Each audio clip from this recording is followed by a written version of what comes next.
계속해서 문제 21번부터 풀어보도록 하겠습니다. 자, 문제 21번. 자, 그림과 같이 반지름이 2m이고 폭이 3m인 공면의 수면 AB가 받는 수평 분력은 몇 킬로뉴턴인가? 자, 이것은 이제 수문이 받는 이제 수평 분력을 이제 물어본 문제가 되겠습니다. 그래서 수평 분력을 구할 때는 자, 어떻게 가냐? 지금 수문 AB라고 했죠, 수문. 자, 지금 이게 이렇게 이게 수문인 거예요. 그때 수평 분력을 구할 때는 이 수문을 이렇게 수평 옆에서 봤을 때에 투영하는 그 면적을 보셔야 되는데 바로 자 보세요. 이렇게 옆에서 바라다 본 모습입니다. 이게 수문 이렇게. 자 그러면 길이는 똑같죠. 2m죠. 여기가 2m. 자 길이가 여기서부터 여기까지가 2m고요. 그 다음에 수문의 폭이 3m라고 했죠. 그럼 3m는 이제 어디냐? 여기입니다. 여기가 3m가 되는 거예요. 그러니까 다시 그리면은 이렇게 되는 거죠. 수문. 옆에서 바라본 수문의 단면은 자, 이러한 형태가 되는 거예요. 이러한 형태가. 그래서 여기가 2m. 길이가 2m가 되는 거고 이 폭이 3m가 되는 겁니다. 3m. 그게 바로 이 면적, 수문의 면적 A의 값을 바로 이 값으로 대입을 하는 거예요. 자, 그때 이 수평 분력을 구하는 공식을 알아야 되겠죠. 수평 분력. 자, FH로 놓을게요. 수평 분력. FH는 바로 감마 HA를 구할 수 있습니다. 이게 수평 분력 구하는 공식이에요. 감마 HA. 자, 여기서 감마라고 하는 것은 지금 여기에 이제 물이 들어있는 거니까 물의 비중량이 되는 거고요. 자, H는 뭐냐? H는 바로 자, 보세요. 수면에서 이 수문의 중심까지의 거리. 잘 보세요. 수문의 중심입니다. 수문의 중심까지의 거리가 이것이 바로 H라는 거죠. H. 자, 그러면 자, 수면에서 요 바닥까지의 높이가 5m죠. 근데 저기 1m만큼을 빼면 요 H의 값은 바로 4m가 나오게 되는 겁니다. 자, 그리고 요 A라는 값은 수문의 면적이죠. 면적. 이렇게 옆면, 측면에서 바라봤을 때 그때의 수문의 면적. 이게 이제 A인 거예요. A.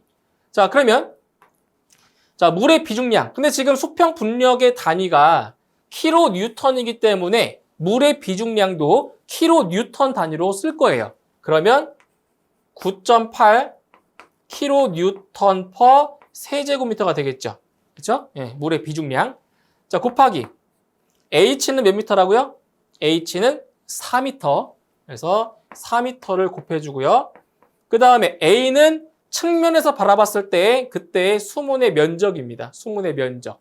그래서 3 곱하기 2 제곱미터가 되겠죠. 예, 직사각형이니까. 자, 이렇게 해서 계산을 하시면 예, 수평 분력은 대략 235.2 정도가 나오게 됩니다. 단위는 킬로뉴턴이겠죠. 이렇게 해서 정답은 2번이 예, 정답이 되겠습니다.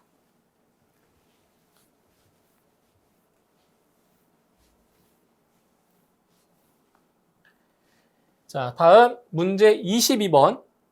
물이 파이프 속을 꽉 차서 흐를 때 정전등의 원인으로 유속이 급속히 변하면서 물에 심한 변화가 생기고 큰 소음이 발생하는 현상을 자, 무엇이라 하는가?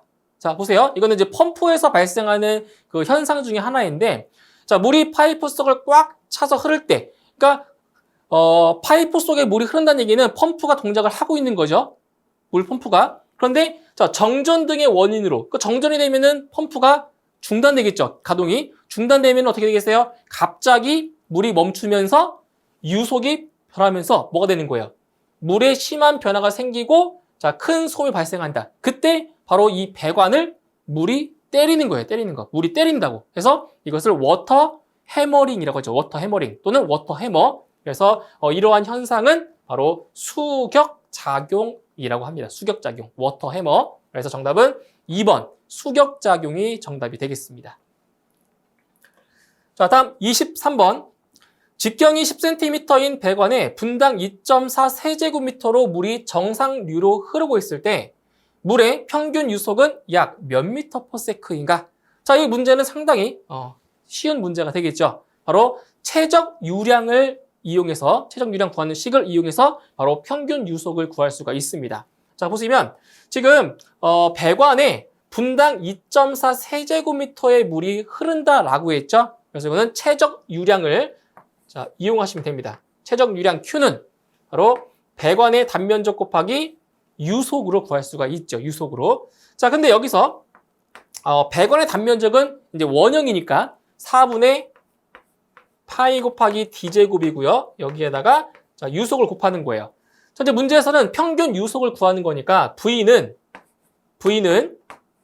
바로 4분의 파이 곱하기 d제곱분의 유량으로 구할 수가 있는 거죠. 자, 값을 대입을 해볼게요.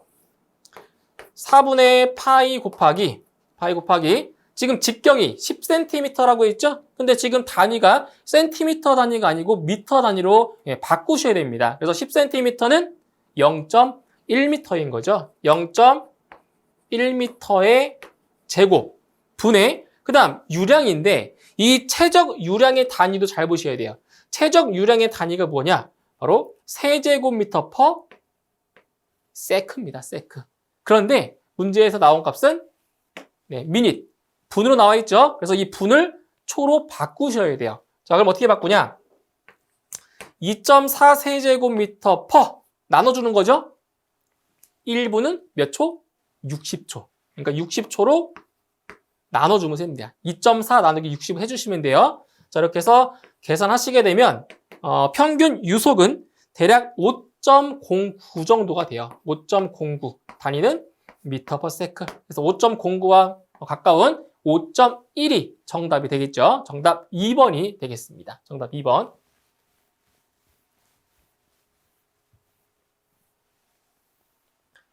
자, 다음 문제 24번입니다. 문제 24번. 자, 검사 최적에 대한 운동량 방정식과 가장 관계가 깊은 법칙은? 자, 이 문제는 관연도 기출문제에서 출제가 된 적이 있었죠. 자, 검사 최적에 대한 운동량 방정식과 가장 관계가 깊은 법칙. 자, 일단 이 운동량 방정식 같은 경우는 뭐냐? 잘 보세요. 자, 유체 입자에 자, 가해지는 힘. 자, 가해지는 전체 힘입니다. 전체 힘. 이것을 시그마 F로 놓을게요. 그러니까 시그마라고 하는 건 다 합쳤다는 얘기죠. 그래서 유체 입자에 가해지는 전체의 힘, 시그마 F는 자, 무엇과 같냐? 바로 운동량 증가율과 똑같은 거죠. 운동량 증가율과 같다는 겁니다. MA.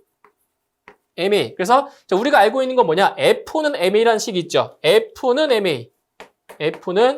MA. 자, 힘은 R자 힘은 질량 곱하기 가속도. 이게 어떤 법칙이라고 했죠? 이것이 바로 가속도의 법칙이죠. 가속도의 법칙. 바로 뉴턴의 운동 법칙 제2법칙. 두 번째 법칙이죠. 뉴턴의 운동 법칙 제2법칙의 하나인 가속도의 법칙에 동일한 겁니다. F는 MA. 그래서 유체 입자에 가해지는 힘, 전체 힘은 운동량 증가율과 같다 해서 F는 MA가 적용이 되는 겁니다. 그래서 운동량 방정식과 가장 관계가 깊은 법칙은 바로 뉴턴의 법칙이라고 볼 수가 있습니다. 정답은 4번이 정답이 되겠네요. 4번.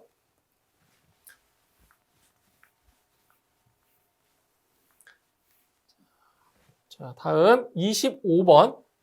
다음 중 열 전달 매질이 없이도 열이 전달되는 형태는? 자, 열 전달의 방법 세 가지가 있죠. 전도, 대류, 복사. 자, 대표적으로 이렇게 세 가지 열 전달 방법이 있습니다. 자, 그 중에서 열 전달 매질. 자, 열 전달 매질이 없이도 열이 전달되는 형태. 뭐예요? 바로 복사죠, 복사. 자, 근데 이 전도 같은 경우는 이제 고체 물질을 통해서 열이 전달이 되고요. 자, 대류 같은 경우는 유체죠. 액체나 기체를 통해서 열이 전달이 돼요.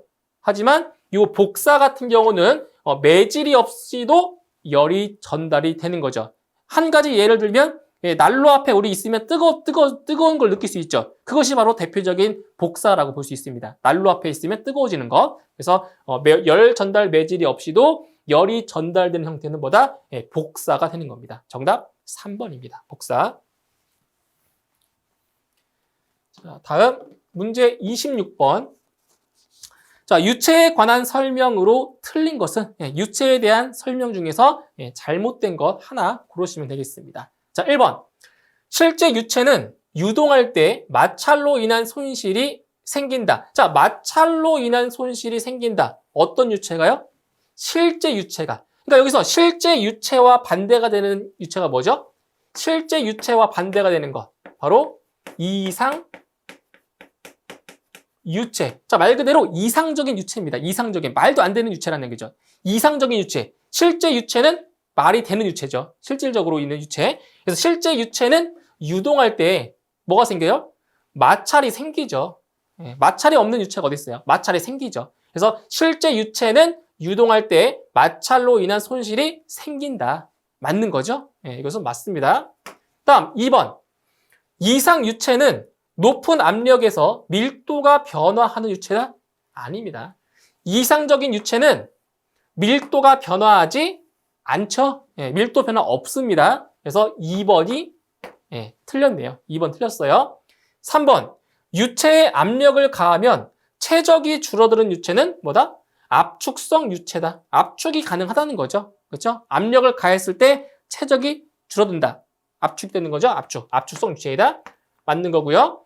자, 전단력을 받았을 때 저항하지 못하고 연속적으로 변형하는 물질을 뭐라고 한다? 유체라고 한다. 그래서 전단력, 자, 어떤 힘을 받았을 때 저항하지 못하고 연속적으로 뭐한다? 변형한다, 변형. 근데 고체 같은 경우는 어때요?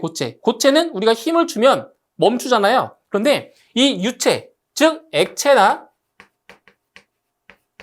기체 같은 경우는 우리가 이제 유체라고 하는 거죠. 왜? 전달력을 받았을 때 저항하지 못하고 연속적으로 변형하기 때문에 우리는 액체와 기체를 유체라고 하는 겁니다. 통틀어서. 고체를 우리는 유체라고 안 합니다. 고체가 흐르진 않으니까. 그래서 4번은 맞는 표현입니다. 그래서 옳지 않은 것은 2번입니다. 이상 유체는 밀도가 변하지 않는 유체다. 정답 2번이 되겠습니다. 정답 2번.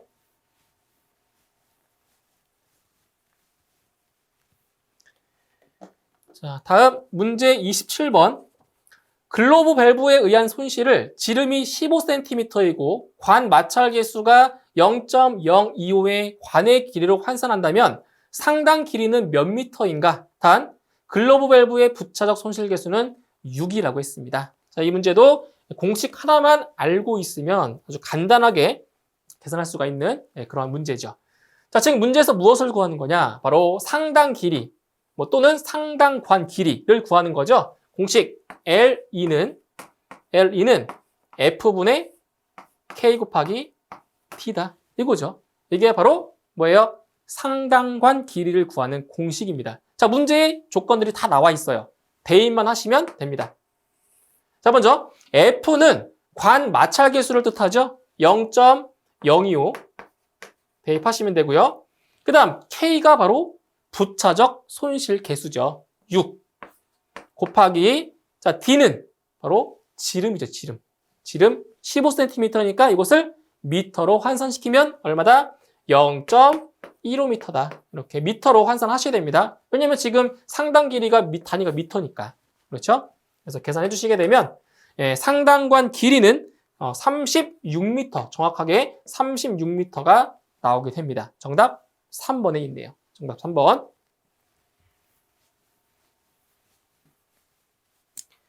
자, 다음 문제 28번입니다. 자, 유량이 분당 2세제곱미터인 5단 펌프가 2000rpm에서 50m의 양정이 필요하다면 비속도는 얼마냐? 비속도, 비교 회전도를 구하는 문제죠. 자, 이것도 이제 공식을 알고 계시면 쉽게 구할 수가 있죠.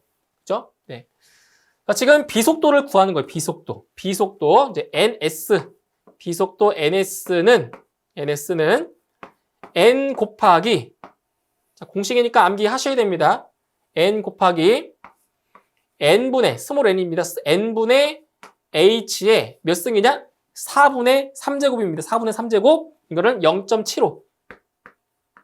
네, 똑같죠? 4분의 3이랑 0.75승 분의 루트 Q가 되는 거죠.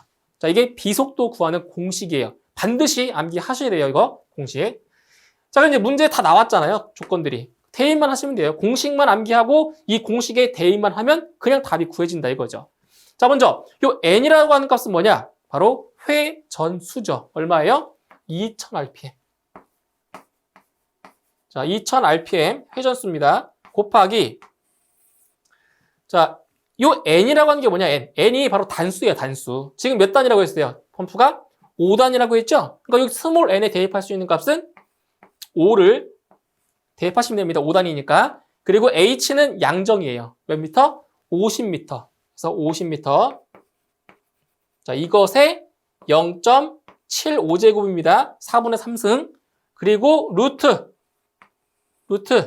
자, 유량은 지금 얼마라고 했어요? 분당 2세제곱미터라고 했죠? 그런데 지금 여기서 유량의 단위도 잘 보셔야 돼요. 자, 우리 최적 유량을 구할 때는 세제곱미터 퍼 세크였죠. 하지만 여기 비속도를 구할 때의 유량은 세제곱미터 퍼 미닛이에요. 이것도 잘 구분하셔야 됩니다.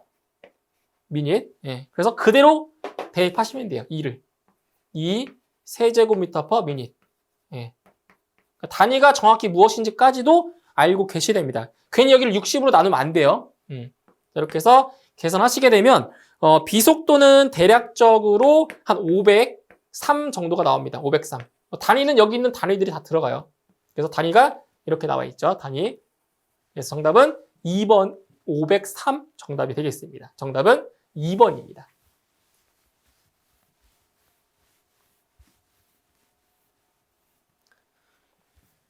자, 다음 문제 29번.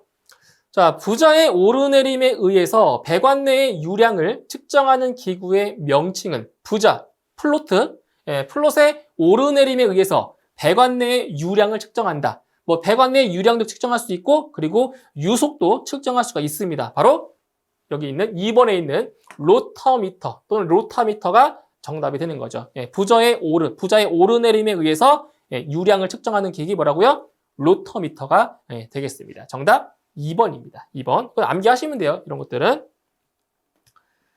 자, 다음 문제 30번. 자, 다음은 어떤 연력학 법칙을 설명한 것인가? 자, 연력학 법칙 같은 경우는 연력학 제0법칙에서 3법칙까지 우리 4개를 배웠죠. 연력학 0법칙에서 3법칙까지. 자, 그 중에서 지금 여기 네모안에 있는 그 내용이 어떠한 법칙을 설명을 하고 있는지 고르는 문제입니다. 자, 보세요.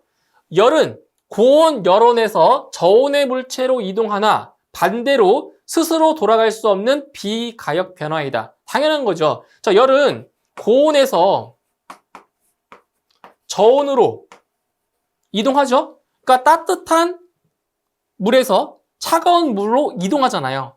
고온에서 저온으로 이동해요. 열도 마찬가지죠. 물도 그렇지만 열도 마찬가지로. 하지만 저온에서 고온으로 이동할 수 있다 없다? 없다라는 거죠. 비가역이다. 비가역 변화다.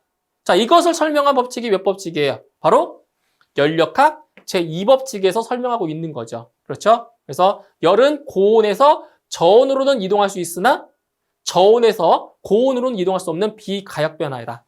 라고 해서 이것은 연력학 제2법칙에 해당이 되는 겁니다. 자, 이것도 암기를 하시면 돼요. 암기하시는 내용이에요. 정답 3번입니다.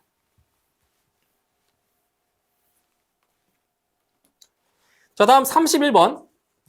유체의 압축률에 관한 설명으로 올바른 것은? 압축률. 자, 압축률은 뭐냐? 이것도 시험에 나왔었던 건데, 일단 압축률을 우리가 이제 베타. 자, 베타로 표현하는데, 유체의 압축률은 K분의 1입니다. 자, 이때 이 K가 뭐냐? K가 바로 최적 탄성 계수죠. 최적 탄성 계수. 그래서 유체 압축률은 최적 탄성 계수와 어떤 관계에 있다? 서로 반비례 관계에 있습니다. 반비례 관계에 있어요. 그래서 이 최적 탄성 계수라는 것이 무엇이냐? 우리 K는 델타 P 나누기 마이너스 V분의 델타 V를 구하죠. 그러니까 이 최적 탄성 계수는 자, 얼마의 압력을 줬을 때, 얼마의 압력을 주었을 때 최적이 줄어드느냐, 이걸 알려주는 게 바로 최적 탄성 계수인 거죠. 그때 여기 이 마이너스라고 하는 의미는 뭐냐? 마이너스는 자, 압력을 가하면 자, 최적이 늘어나요, 줄어들어요? 압력을 줬죠, 눌렀죠. 그럼 당연히 최적은 줄어드는 거죠. 그래서 압력을 가하면 최적이 감소하기 때문에 여기 마이너스라는 부호가 붙는 거예요. 아시겠죠? 마이너스. 그래서 압력을 가하면 최적이 감소하기 때문에 마이너스가 붙습니다. 그래서 이것은 최적 탄성 계수를 구하는 공식이죠. 이 공식도 물론 암기를 하고 계셔야 돼요. 그래서 이 문제는 지금 압축률에 관한 설명을 찾는 거니까 압축률 베타는 뭐다? K분의 1이다. 즉 최적 탄성 계수에 반비례하는 관계다라고 해서 정답은 2번. 압축률은 최적 탄성 계수분의 1이다. 네, 2번이 바로 정답이 되겠습니다. 이것도 암기를 해주시면 돼요. 압축률과 최적 탄성 계수는 뭐다? 서로 반비례 관계다라는 거 기억을 해주시면 되겠습니다. 정답 2번입니다. 2번. 다음 문제 32번. 자, 10kg의 수증기가 들어있는 최적 2세제곱미터의 단단한 용기를 냉각하여 온도를 200도씨에서 150도로 낮추었다. 나중 상태에서 액체 상태의 물은 약 몇 킬로그램인가? 단 150도씨에서 물의 포화액 및 포화 증기의 비체적은 각각 0.0011 그리고 0.3925라고 했습니다. 자, 보세요. 지금 여기 용기가 이렇게 있다고 가정할게요. 이렇게 용기가 이렇게 있습니다. 여기 지금 여기 200도씨예요. 200도씨. 근데 200도씨 안에 200도씨가 아니라 200도씨 그렇죠? 온도가 200도씨. 자, 지금 최적이 2세제곱미터인데 여기 안에 지금 현재 수증기가 10kg의 수증기가 채워져 있는 거예요. 근데 지금 이 200도씨를 냉각해서 150도로 온도를 낮췄어요. 그럼 150도로 온도를 낮추면 이 수증기의 일부는 뭘로 바뀌겠어요? 물로 바뀌겠죠? 예, 물로 바뀐다는 거예요. 그래서 이게 어차피 최적은 동일합니다. 최적은 안 변하겠죠? 자, 이제 150도로 냉각시켰어요. 그럼 여기에는 뭐가 있냐? 지금 200도씨일 때는 수증기만 10kg이 있었던 거예요. 그러면 여기는 지금 보세요. 수증기도 존재할 거고 그 다음에 이제 액체, 물도 존재하겠죠, 물. 그때 물이 약 몇 킬로그램이냐 이걸 물어본 거죠, 물. 그러면 물을 모르니까 물의 양을 X로 놓을게요. 물의 질량을. 그러면은 수증기의 질량은 어떻게 되겠어요? 수증기의 질량은 10-X가 되겠죠. 물을 빼면 되니까 10kg에서 물의 질량을 빼면 돼요. 그럼 이게 수증기의 양이 되는 거죠, 이렇게. 예. 자, 그 다음에 이제 또 어떤 공식을 또 아셔야 되냐면은 자, 우리 밀도 구하는 공식이 뭐였죠? 밀도는 자, 부피분의 질량으로 우리 구했어요. 부피분의 질량. 그러면 다른 말로 표현하면 자, 요 식을 이제 좀 변형을 해보면 부피는 둘이 바꾸면 되죠? 밀도분의 질량으로 구할 수 있죠? 그렇죠? 예. 이거 두 개 바꾸면 되니까 부피는 밀도분의 질량이에요. 자, 그런데 지금 문제에 뭐가 나왔냐? 비체적이라는 말이 나왔어요. 비체적. 자, 그러면 비체적은 밀도와 서로 역수 관계에 있는 거죠. 역수. 그렇죠? 비체적은 밀도와 서로 역수의 관계에 있어요. 그러면 여기 이 식에서 밀도분의 1을 뭘로 바꿀 수 있어요? 밀도분의 1을 비체적으로 바꿀 수가 있는 거죠. 그럼 여기를 질량 곱하기 비체적으로 바꿀 수가 있다고, 이렇게. 비체적으로. 그러면 부피는 질량 곱하기 비체적.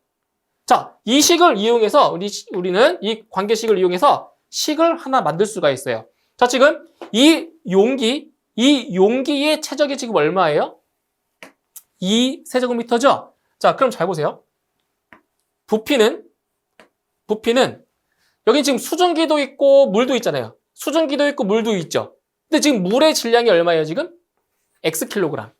그런데 지금 물의 포화액의 비체적이 얼마라고요? 0.0011이래요. 그럼 얼마예요? 부피는 질량 곱하기 비체적. 그러면 물의 부피는 얼마라고요? 비체적이 0.0011이죠.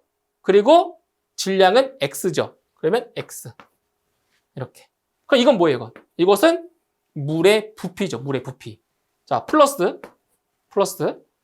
자, 포화증기의 비체적은 0.3925예요. 0.3925. 0.3925 곱하기 수증기의 질량은 10-x가 되겠죠. 10-x, 10-x. 자, 이건 뭐예요? 이것은 바로 수증기의 부피죠. 두 개 합친 게 얼마라고요? 2세제곱미터. 안 변하니까. 단단한 용기. 그래서 단단한 용기예요. 체력이 안 변한다고요. 이걸 풀어주면 돼요, 이거를. 자, 이걸 풀어주면 x의 값이 얼마가 나오냐? x는 자, 대략적으로 4.92 정도가 나오게 됩니다. 4.92. 자, 이것도 마찬가지로 계산기를 이용해서 솔브 기능을 이용해서 풀면 x의 값이 바로 나옵니다. 4.92 정도가 나와요. 저도 해봤으니까 나옵니다. 4.92kg. 그래서 물의 질량은 얼마다? 4.92kg이다. 라고 해서 정답은 3번이 정답이 되겠습니다. 정답 3번.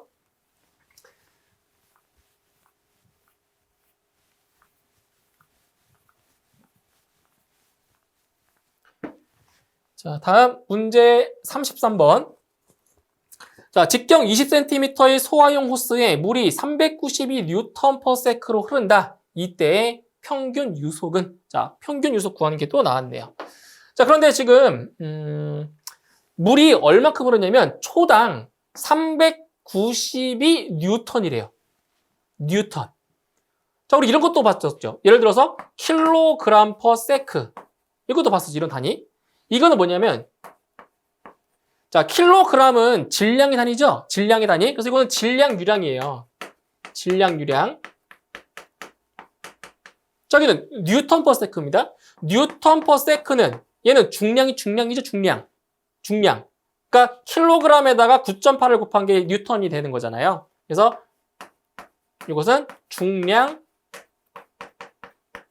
유량이라고 볼 수 있는 거죠. 중량 유량. 근데 우리 한 가지 더 배웠죠.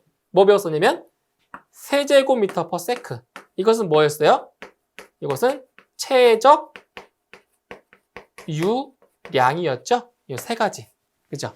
최적 유량, 중량 유량, 질량 유량. 세 가지. 근데 지금 이 문제는 단위가 뉴턴 퍼 세크니까 바로 여기 나와 있는 중량 유량으로 풀어주시는 거죠. 중량 유량으로. 이걸로. 그렇죠? 중량 유량으로 풀어줄 거예요. 그래서 중량 유량 G는 A 곱하기 V 곱하기 뭐다? 감마라는 거죠. 감마. 자, 참고로 질량 유량은 M 바죠? 질량 유량은 AV 로우였죠? 밀도를 곱한 거고요. 중량 유량은 비중량 곱한 거고요.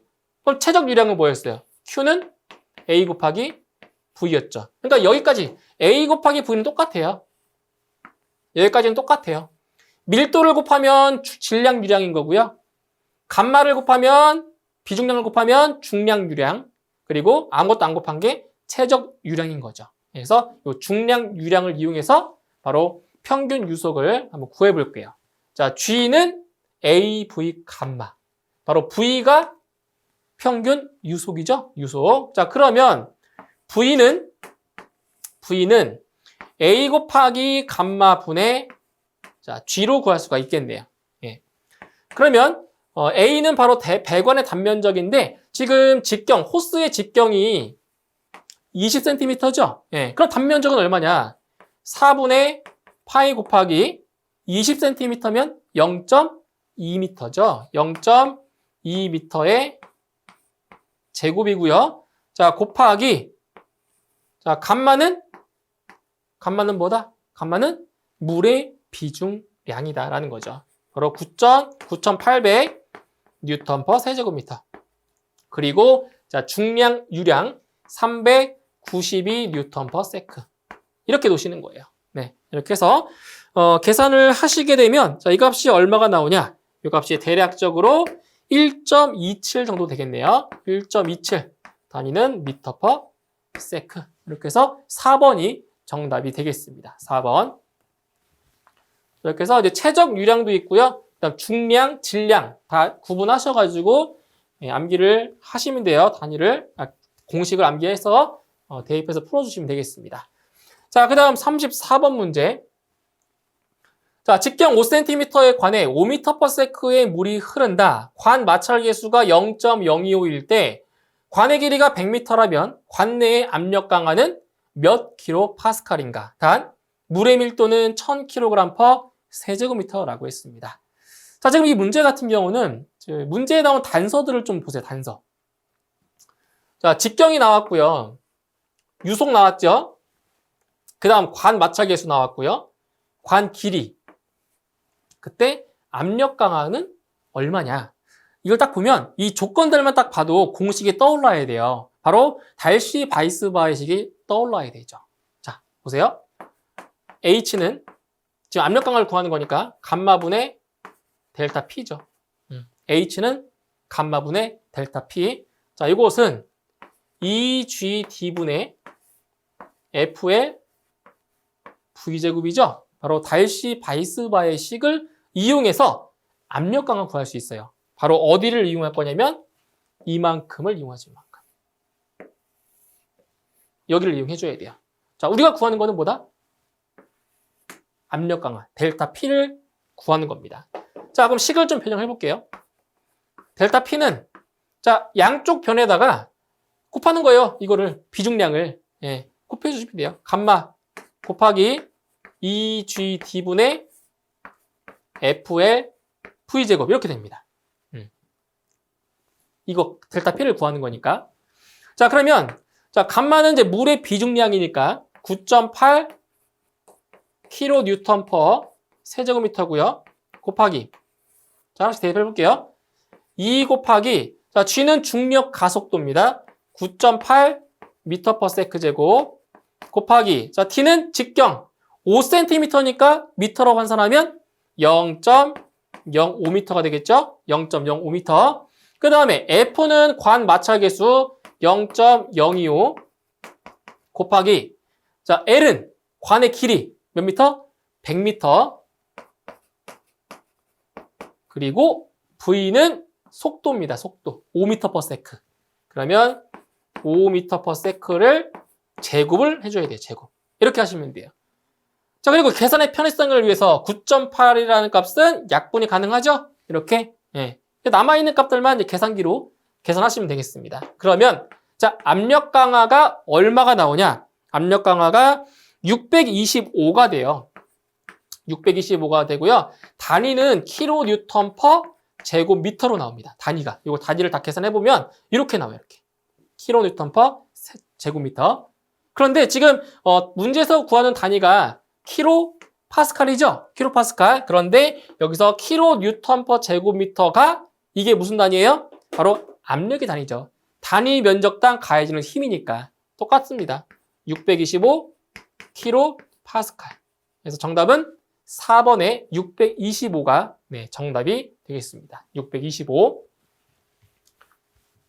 그래서 이 달시-바이스-바이식 같은 경우는 매 회차마다 시험에 나오기 때문에 반드시 암기를 하셔야 되는 공식 중에 하나예요. 이거 무조건 출제가 됩니다. 달시-바이스-바이식. 자, 그 다음 35번 문제 보실게요. 35번. 안찌름이 30cm이고 길이가 800m인 관로를 통하여 초당 300리터의 물을 50m 높이까지 양수하는 데 필요한 펌프의 동력은 약 몇 킬로와트인가? 단, 관 마찰 계수는 0.03이고 펌프의 효율은 85%라고 했습니다. 자, 일단 이 문제에서 구하고자 하는 게 무엇이냐? 지금 펌프의 동력을 구하는 거죠? 그럼 일단 동력을 구하는 공식을 먼저 써놓고 그 공식에서 필요한 값들이 무엇인지를 하나씩 구해보는 게 중요해요. 자, 그러면 펌프의 동력 P는 2타분의 9.8 QH. 자, K인데 지금 전달 계수는 문제에 안 나왔죠. 안 나왔으니까 K의 값은 무시하고 그냥 축동력으로 계산을 해볼게요. 자, 그러면은 이제 이 문제에 제시되어 있는 값이 무엇인지를 보시면 되는데 지금 효율은 나왔죠? 85%. 9.8은 대입하시면 되고, 자, Q는 유량 여기 나왔죠? 유량. 그거 따로 구할 필요 없죠? H 전향정.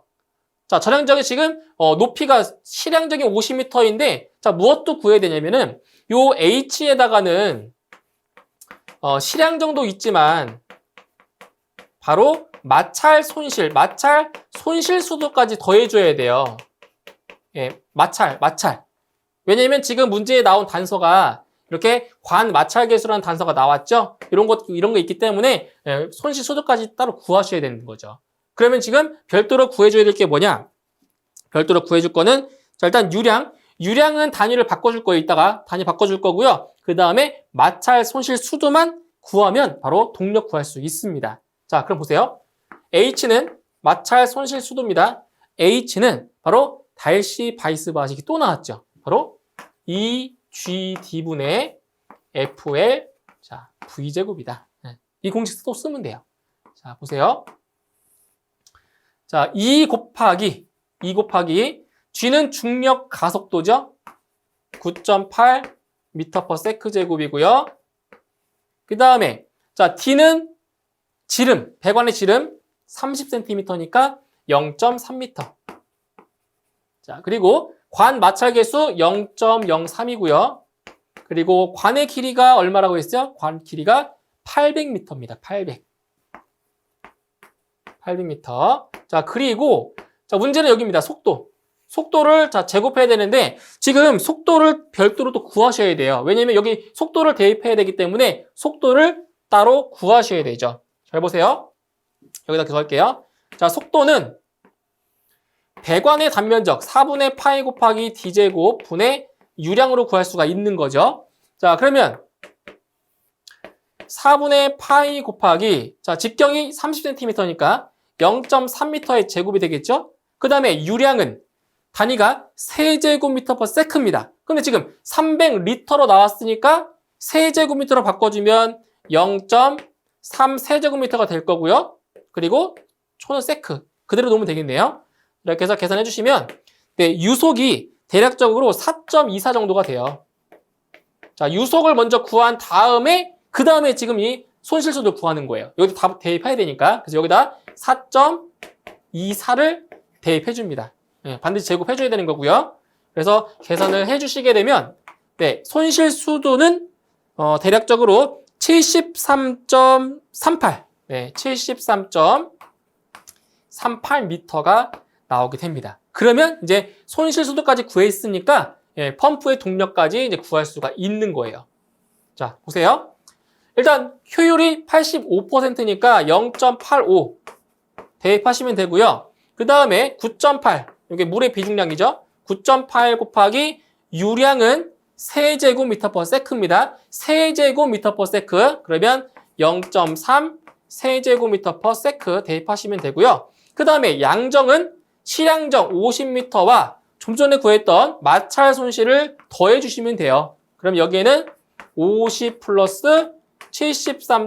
여기 나와 있는 38. 73. 자, 지우고 73.38m를 이렇게 대입하시면 되는 겁니다. 그래서 계산을 해주시게 되면 네, 펌프의 동력은 대략적으로 얼마가 나오냐? 427 정도가 나오네요. 427 정도 나오고요. 단위는 킬로와트죠. 킬로와트. 그래서 정답은 몇 번?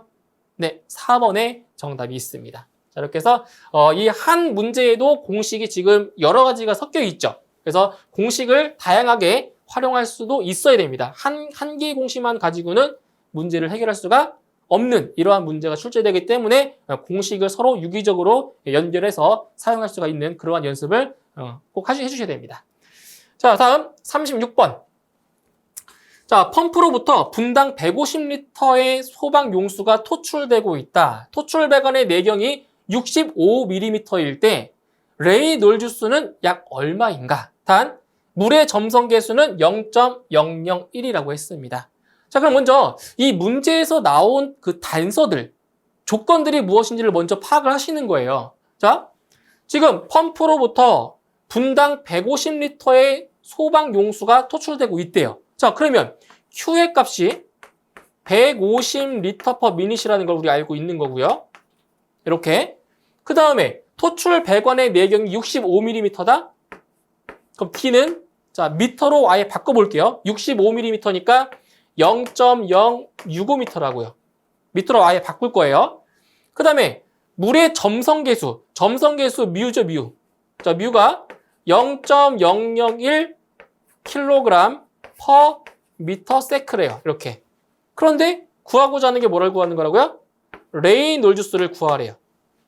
레이놀즈수를. 자, 그러면 우리 공식이 있죠. 레이놀즈수를 구하는 공식이 있단 말이에요. 레이놀즈수는 뮤분의 dv 로 맞나요? 네, dv 로. 자, 레이놀즈수는 뮤분의 dv 로. 자, 그럼 여기서 모르는 값. 자, 우리가 이게 모르는 값 뭐예요?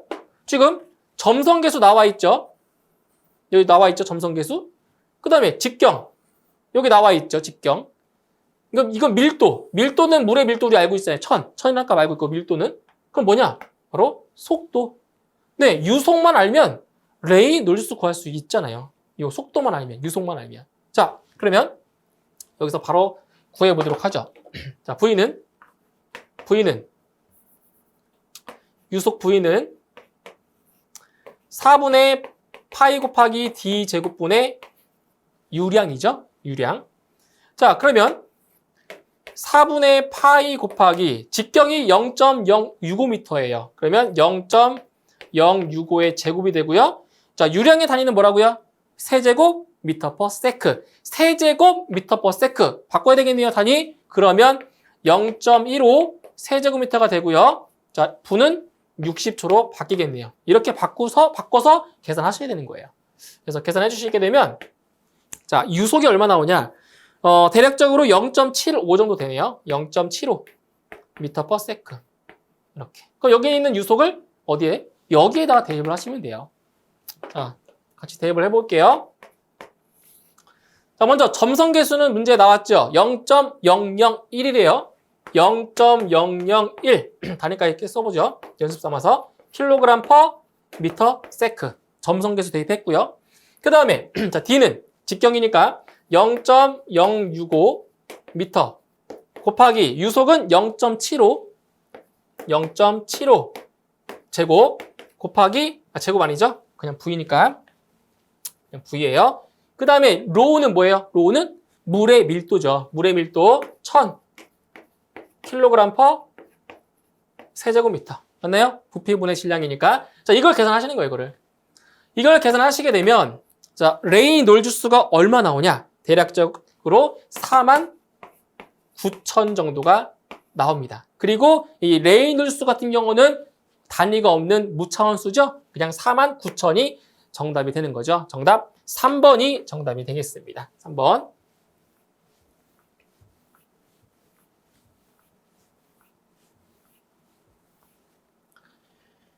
자, 다음 37번 문제 보겠습니다. 자, 온도 150도 그리고 95kPa에서 2kg per 세제곱미터의 밀도를 갖는 기체의 분자량은 단 일반 기체 상수는 8314라고 문제에 나와 있네요. 자, 이 문제도 마찬가지로 이제 문제에 나와 있는 그 조건들을 좀 따져볼게요. 자, 먼저 보세요.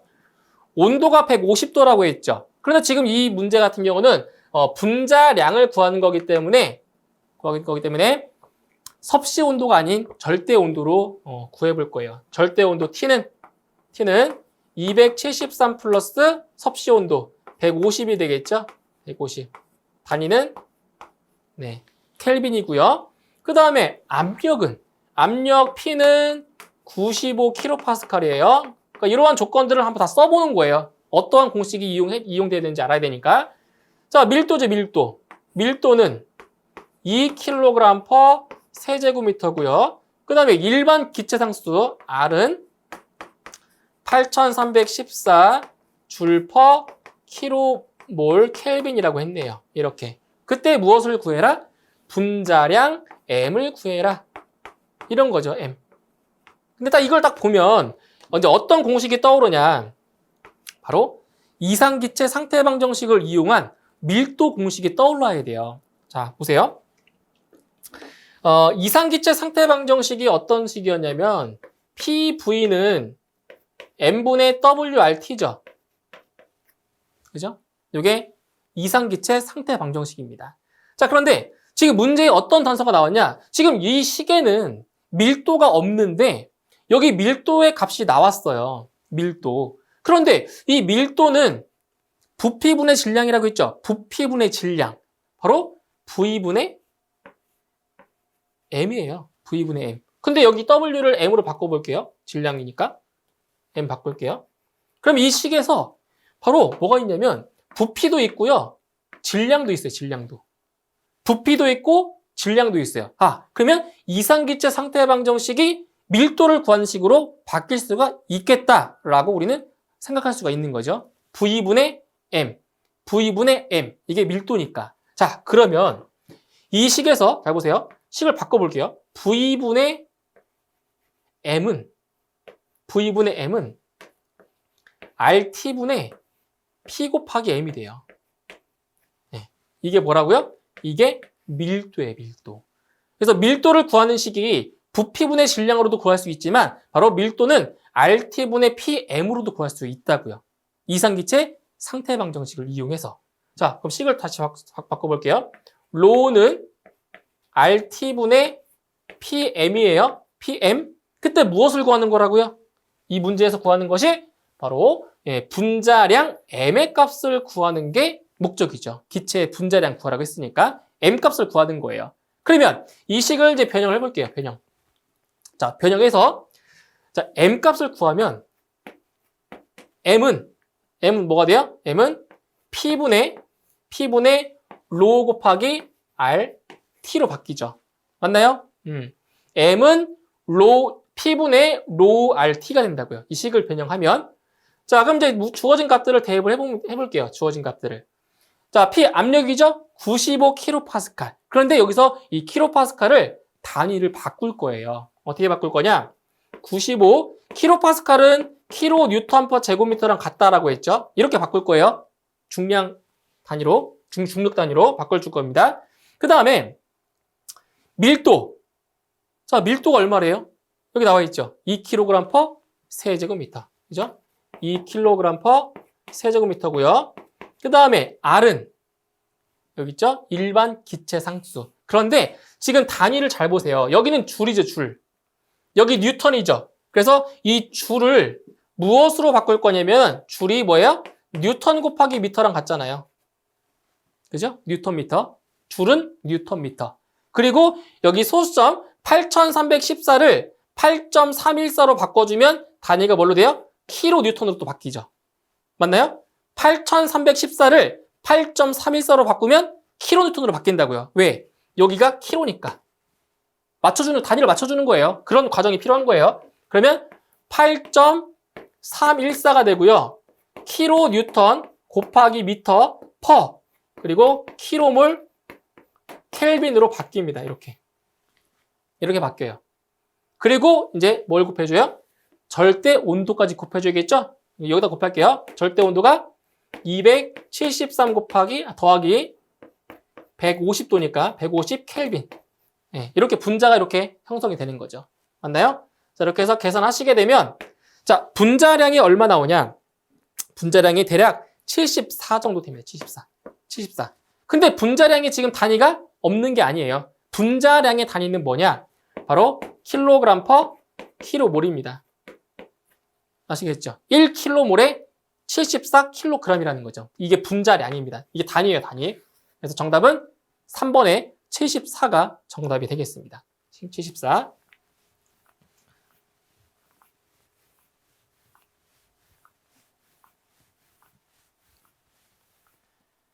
자, 다음 38번 문제 보겠습니다.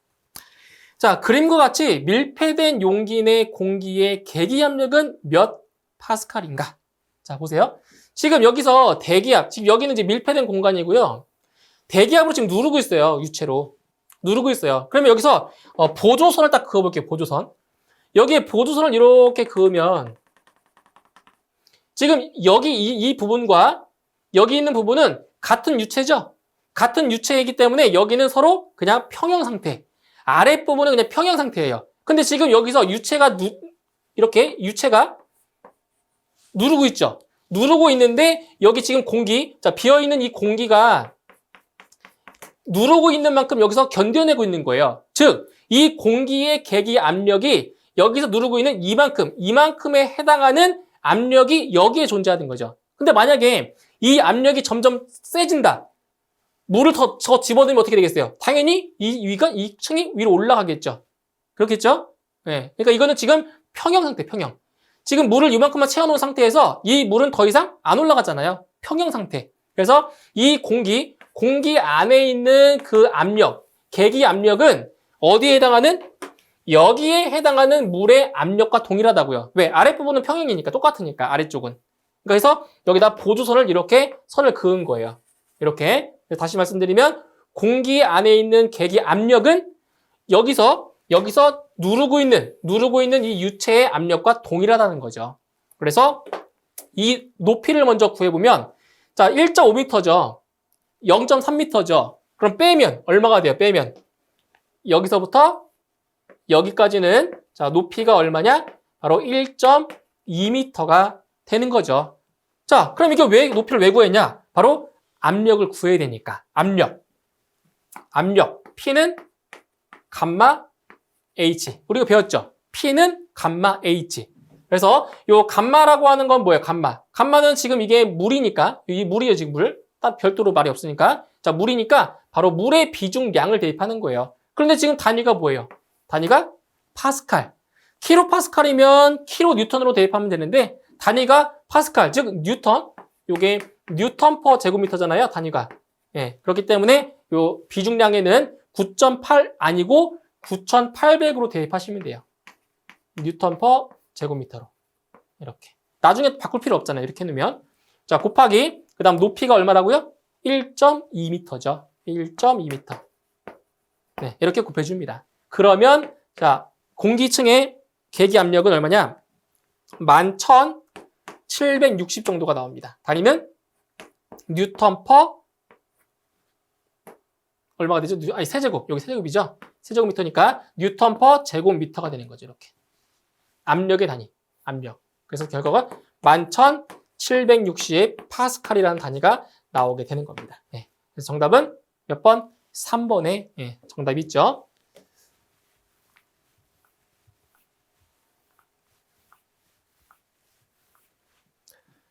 자, 다음 문제 39번 보겠습니다. 39번.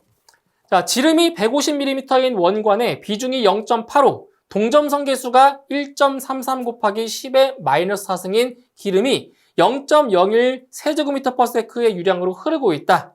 이때 관 마찰 계수는 얼마냐? 단, 임계 레이놀즈 수는 2100이라고 했습니다.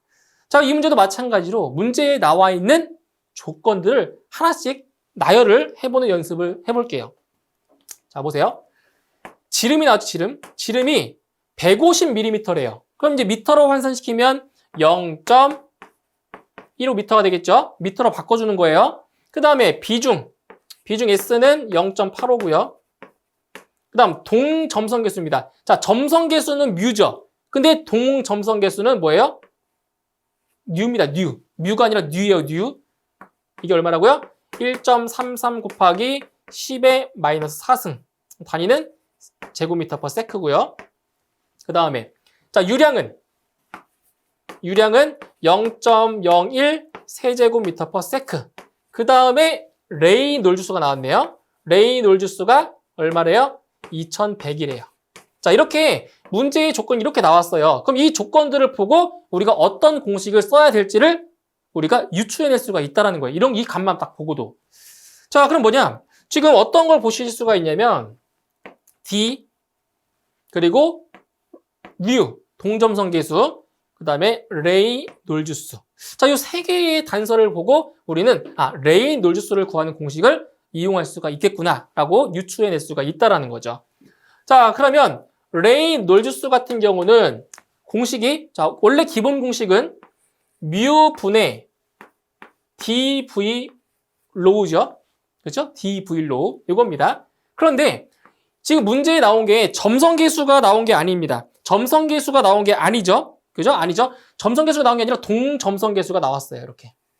그러면 이 식을 바꿔줘야 돼요. 자, 어떻게 바꿔주냐면은, 자, 잘 보세요. 지금, 이 동점성계수 뉴는, 이 뉴는 밀도분의 점성계수죠? 이렇게 되죠? 그러면 반대로, 뮤분의 로우는 뭐가 되겠어요?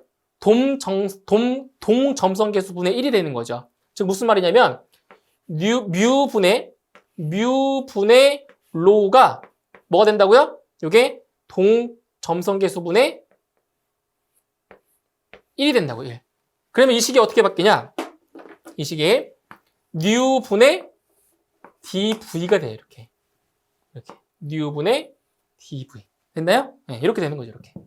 자, 그럼 여기서 이제 레이놀즈수를 이제 구할 수가 있는데 또 무엇을 또 모르냐? 여기서 이 값을 또 모르잖아요. 어떤 값을 모르냐면 유속을 모르죠? 근데 유속은 뭘로 알 수 있어요? 유속은 바로 유량과 그리고 직경으로 구할 수가 있죠. 그렇죠? 자, 한번 구해보도록 할게요. 자, 구해보죠. 자, 얼마냐면은 지금 유속은 단면적 4분의 파이 곱하기 d제곱분의 유량으로 구할 수가 있고요.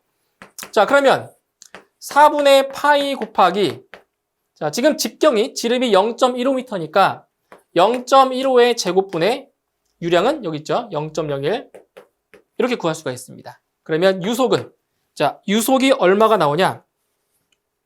유속이 0.57 정도가 되네요. 0.57 m/s입니다. 자, 그럼 대입하면 바로 구할 수 있어요. 자, 보세요. 일단 동점성계수가 1.33이라고 했죠. 1.33 곱하기 10의 마이너스 4승입니다. 단위는 제곱미터/s고요. 자, 그 다음에 직경은 0.15m 곱하기 유속은 여기 있죠. 0.57 자, 미터/s의 제곱이 됩니다. 제곱. 이렇게. 그죠? 제곱이 아니라 그냥이죠. 그냥. 제곱이 아니라 0.57 미터/s입니다. 이렇게 해주면 단위가 전부 다 없어져요. 그래서 레이놀즈수는 무차원수이죠. 무차원수. 단위가 없는 거죠. 자, 이렇게 계산을 해주시게 되면, 자, 레이놀즈수가 얼마 나오냐? 642.86이 돼요. 이렇게. 그러면 이 문제에 나와 있는 임계 레이놀즈수는 이것은 의미가 없어지는 값이 됩니다. 우리가 새롭게 구했던 이 레이놀즈수 있죠? 642.86 이 값을 이용해서 바로 관마찰계수를 구해주는 거죠. 관마찰계수. 그러니까 642.86이라는 것은 이게 뭐예요? 이게 바로 층류죠. 층류. 그죠? 642.86. 자, 이걸로 구해주는 건데, 자, 그럼 이제 마찰계수 F는 뭐냐? 바로 레이놀즈수분의 얼마다? 64라고 할 수 있는 거죠. 이게 관마찰계수 구하는 공식입니다. 레이놀즈수분의 64.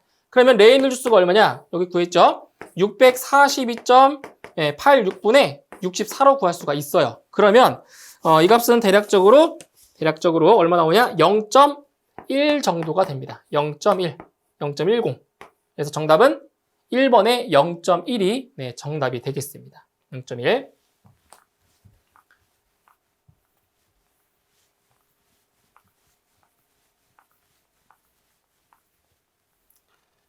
자, 그 다음 40번 문제 보겠습니다.